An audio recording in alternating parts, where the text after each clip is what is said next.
दोस्तों, आज का वीडियो समर्पित है भारत के एक ऐसे बल्लेबाज के बारे में जिन्होंने खुद से पहले टीम को रखा। क्रिकेट के मैदान पर उनकी बहादुरी और जज्बे की कई हैरतअंगेज किस्से देखने को मिलते हैं। उनकी बहादुरी की एक बानगी देखिए, जिसमें उन्होंने अपने आँखों के सामने अपने साथी खिलाड़ी को घायल होते हुए देखा, लेकिन फिर भी उन्होंने हिम्मत नहीं हारी और अकेले एक योद्धा की तरह लड़ते रहे। अपने जीवटता और आत्मविश्वास से सराबोर उस खिलाड़ी का नाम है अंशुमन गायकवाड़, जो अब इस दुनिया में नहीं रहे। उन्होंने 31 जुलाई को 71 वर्ष की आयु में दुनिया को अलविदा कह दिया। अंशुमन गायकवाड़ बतौर क्रिकेटर जिस खूबी के लिए जाने जाते रहे, उसकी मिसाल वे अपनी ज़िंदगी की आखिरी लम्हों तक देते रहे। गायकवाड़ को जिन लोगों ने क्रिकेट खेलते देखा है, उन्हें मालूम होगा कि पहली नज़र में वे कोई स्टाइलिश या कहें कि कोई परफेक्ट बल्लेबाज नहीं थे, लेकिन उनमें एक ख़ास तरह का जुनून था जो दुनिया के खौफनाक गेंदबाजों के सामने अड़ जाते थे और अपना विकेट आसानी से गंवाते नहीं थे। क्रिकेट करियर के बाद अंशुमन को ज़िंदगी ने जब ब्लड कैंसर की चपेट में लिया, तो अंशुमन एक बार फिर अपनी पुरानी पहचान के साथ खड़े हुए थे। 1 महीने पहले तक लंदन के किंग्स अस्पताल में वे कैंसर की जंग लड़ते रहे, लेकिन आखिरकार वे ये जंग हार गए। लेकिन जाते जाते उन्होंने क्रिकेट प्रेमियों को अपने पुराने जुनून और जज्बे की ज़रूर याद दिला दी। अंशुमन गायकवाड़ अपने इसी जुनून और जज्बे की वजह से सुनील गावस्कर और गुंडप्पा विश्वनाथ के ज़माने में भी बतौर बल्लेबाज टीम इंडिया तक पहुँचे थे। न केवल पहुँचे थे, बल्कि अपनी पहचान बनाने में कामयाब हुए थे। आज की युवा पीढ़ी को भले इसका अंदाज़ा न हो और लोग राहुल द्रविड़ को मिस्टर वॉल के नाम से जानते हों, लेकिन पुराने क्रिकेट प्रेमियों को याद होगा कि अंशुमन की पहचान भी ऐसी थी कि वे अपने दौर में भारतीय टीम की दीवार माने जाते थे। अंशुमन गायकवाड़ का इंटरनेशनल क्रिकेट करियर करीब 1 दशक तक चला। 1974 में भारतीय क्रिकेट टीम में डेब्यू करने वाले अंशुमन शुरुआत में दाएं हाथ के मिडिल ऑर्डर बल्लेबाज थे, लेकिन 5वां टेस्ट आते आते सुनील गावस्कर के जोड़ीदार के तौर पर भारतीय क्रिकेट के ओपनिंग बल्लेबाज बन गए। 1984 तक चले क्रिकेटिंग करियर में अंशुमन ने 40 टेस्ट मैच खेला और इनमें 30 से ज़्यादा की औसत से 1985 रन बनाए।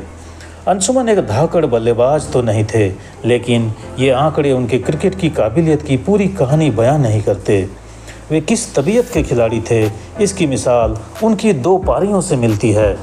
इंटरनेशनल क्रिकेट के अपने 6ठे टेस्ट मैच में किंगस्टन के मैदान पर वे सुनील गावस्कर के साथ भारतीय पारी की शुरुआत करने उतरे थे। ये टेस्ट पोर्ट ऑफ स्पेन के उस ऐतिहासिक टेस्ट के बाद खेला जा रहा था, जिसमें भारत ने चौथी पारी में 400 से ज़्यादा रन बनाकर जीत हासिल की थी। ऐसे में क्लाइव लॉयड के तेज़ गेंदबाजों की पूरी फौज भारतीय बल्लेबाजों पर एक तरह से टूट पड़ी थी। Michael Holding, Wayne Daniel, Bernard Julien और वेनबर्न होल्डर के सामने गावस्कर के साथ अंशुमन टिक गए। दोनों ने पहले विकेट के लिए 136 रन जोड़ डाले। माइकल होल्डिंग का भारतीय बल्लेबाजों पर गुस्सा बढ़ता जा रहा था और फिर जो हुआ उसने क्रिकेट को कलंकित कर दिया। जेंटलमैन का खेल कहा जाने वाला क्रिकेट हमेशा के लिए दागदार हो गया। वेस्टइंडीज़ के कप्तान क्लाइव लॉयड ने मैच को अपने हाथों से जाता देख एक खतरनाक फैसला कर लिया। उन्होंने अपने सभी तेज गेंदबाजों को स्टंप्स को छोड़ भारतीय बल्लेबाजों के शरीर पर गेंदबाजी करने को कहा। वेस्टइंडीज़ के गेंदबाज भारतीय बल्लेबाजों पर बाउंसर्स की झड़ी लगा दी। कई बार तो वेस्टइंडीज़ के गेंदबाजों ने बीमर्स का भी इस्तेमाल किया, जिससे कई भारतीय बल्लेबाजों को चोटें भी आई, लेकिन सबसे खतरनाक चोट अंशुमन को लगी। इस घटना में अंशुमन गायकवाड़ लगभग मरते मरते बचे थे। अंशुमन जब 81 रन पर खेल रहे थे, तब माइकल होल्डिंग के एक बाउंसर को वे भांप नहीं पाए और गेंद सीधे उनके कान पर जा लगी। तब होल्डिंग दुनिया के सबसे तेज़ गेंदबाजों में से एक थे और औसतन 140 किलोमीटर प्रति घंटे की रफ्तार से गेंदबाजी करते थे। अंशुमन का चश्मा आंखों से दूर जा गिरा और चेहरा खून से लाल हो गया। सामने से मोहिंदर अमरनाथ भागकर अंशुमन की मदद के लिए पहुंचे, लेकिन ये चोट काफ़ी गंभीर थी। अंशुमन को तुरंत अस्पताल में दाखिल करना पड़ा और वे अगले 2 दिनों तक आईसीयू में रहे। इस दौरान डॉक्टरों ने उनकी कई सर्जरी की, लेकिन इसके बाद भी बाएं कान से सुनने की उनकी क्षमता बहुत कम हो गई थी। इस हादसे के बारे में अंशुमन ने खुद टाइम्स ऑफ इंडिया को दिए एक इंटरव्यू में कहा था, सबीना पार्क में माइकल होल्डिंग जब गेंदबाजी कर रहे थे तब कई बार उनकी गेंद का अंदाज़ा लगाना मुश्किल हो जाता था। एक गेंद मेरी दाहिने हाथ की बीच की उंगली पर लग चुकी थी। मैंने नाराज़गी में उनको चिढ़ाने की कोशिश भी की, जिससे उनके गुस्से को और भी बढ़ा दिया। इसके बाद अगली गेंद थंडर बोल्ट की तरह आई और सीधे मेरी कान पर आ लगी। इस घटना के बाद ऐसा लगा कि अंशुमन का क्रिकेट करियर कहीं ख़त्म ना हो जाए, लेकिन 7 महीने के अंदर वे टीम में वापसी करने में कामयाब रहे। न केवल कामयाब रहे बल्कि वापसी के बाद पहले 6 टेस्ट मैचों में वेस्टइंडीज़ के तेज़ गेंदबाजों का सामना भी किया। जब 1978 में वेस्टइंडीज़ की टीम भारतीय दौरे पर आई तो अंशुमन ने होल्डर और मार्शल के सामने बंगलौर टेस्ट की पहली पारी में 87 रन बना डाले और कानपुर टेस्ट में 102 रनों की एक लाजवाब पारी खेली। भारतीय दोनों टेस्ट मैच ड्रॉ कराने में कामयाब रहा। यहाँ ये ध्यान देने वाली बात है कि अंशुमन उस दौर में भारतीय पारी की शुरुआत करते थे जब हेलमेट और दूसरे सुरक्षा गार्ड्स का चलन नहीं था।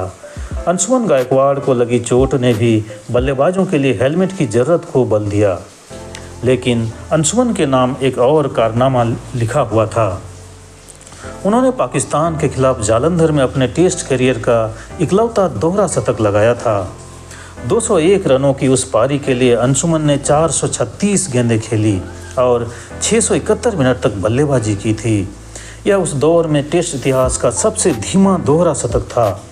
इस पारी की अहमियत इससे भी समझी जा सकती है कि भारत के बनाए 374 रनों में से 201 रन अकेले अंशुमन के बल्ले से निकले थे, लेकिन इसके बाद उनका करियर लंबा नहीं चला और उन्हें टीम से ड्रॉप होना पड़ा था। संयोग ये भी है कि जिस ईडन गार्डन्स में उन्होंने अपने टेस्ट करियर का आगाज़ किया था, उसी ईडन गार्डन्स में उन्होंने अपना आखिरी टेस्ट भी खेला। इसके बाद भी भारतीय क्रिकेट से उनका जुड़ाव बना रहा। वे पहले तो 1992 से 1996 तक भारतीय टीम के नेशनल सेलेक्टर रहे और इसके बाद वे 2 बार भारतीय क्रिकेट टीम के कोच भी रहे। 2018 में उन्हें बीसीसीआई ने C K Naidu lifetime achievement award से सम्मानित किया। अंशुमन गायकवाड़ अपने स्वभाव के चलते टीम के साथियों में बेहद लोकप्रिय थे। जूनियर्स के लिए वे प्रेरणा स्रोत थे तो सीनियर्स के साथ उनके रिश्ते खासे मधुर थे। कपिल देव की पीढ़ी अंशुमन गायकवाड़ के बाद क्रिकेट के मैदान में आई थी, लेकिन कपिल देव और मोहिंदर अमरनाथ को उनका सबसे करीबी दोस्त माना जाता था। वहीं अंशुमन अपने सीनियर्स का कितना सम्मान करते थे, इसका अंदाज़ा इस बात से लगाया जा सकता है कि धूम्रपान करने के बावजूद वे कभी अपने कप्तान नवाब पटौदी के सामने सिगरेट नहीं पीते थे। जब नवाब पटौदी का निधन हुआ तो अंशुमन उनके अंतिम संस्कार में शामिल होने पहुंचे थे।